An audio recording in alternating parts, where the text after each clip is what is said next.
Yeah, I think this is a very important concept to understand for companies, and for the companies to understand that not every ESOP company is the same.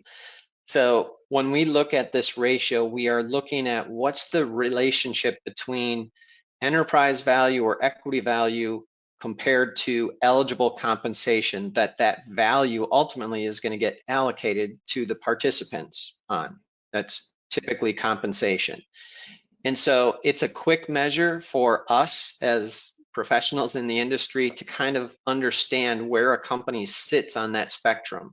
Because we do know, based on our experience in working with thousands of ESOP companies and running thousands of studies over the years, annual repurchase obligation is typically going to be in that, I'll say 5 to 10% range. So 5 to 10% of the allocated shares will get turned over each year due to repurchase obligation. So turnover, retirements, diversification, whatever. That's kind of the range where everything typically falls into. But yet, that's a consistent number or a consistent range percentage-wise of allocated shares. But what's varying is what is that value in terms of dollars, and how does that compare to your eligible payroll, which is going to be very different for different companies. And we know that the compensation limit, the 25% of compensation limit, is something that we're bound by within the ESOP rules.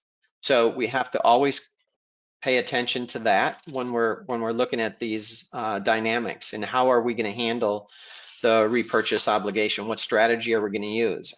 Okay, Dave. Well, I think in terms of the planning that, of course, all of us are encouraging here, it gets into this concept of being able to target a benefit level. So the planning that you've put in up to this point of getting to a mature ESOP certainly has a direct impact on your ability to control your destiny and decide where and how to allocate and address different benefit levels. But I guess first, where do you see the discussion about targeting a benefit level addressed? Is that at the board level? Is it consultation with management?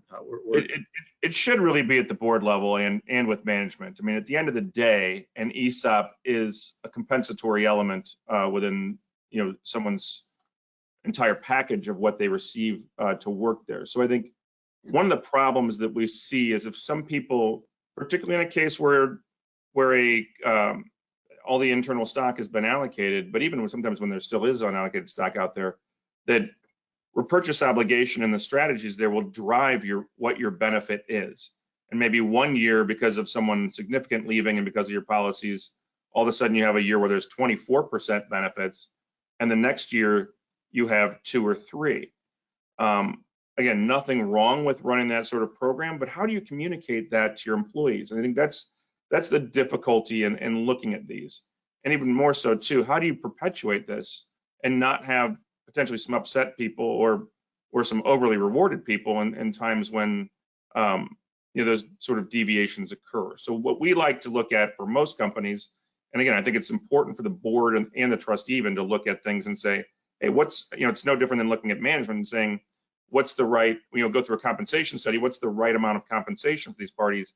I think looking at the ESOP as a benefit is helpful because it's easy to communicate, and 2, you can align yourself with the market. So we really like to look at that in total when we're having discussions, because I think for most companies, it makes life much easier. If you've defined what that is, then you can establish strategies to ensure that you provide that benefit level.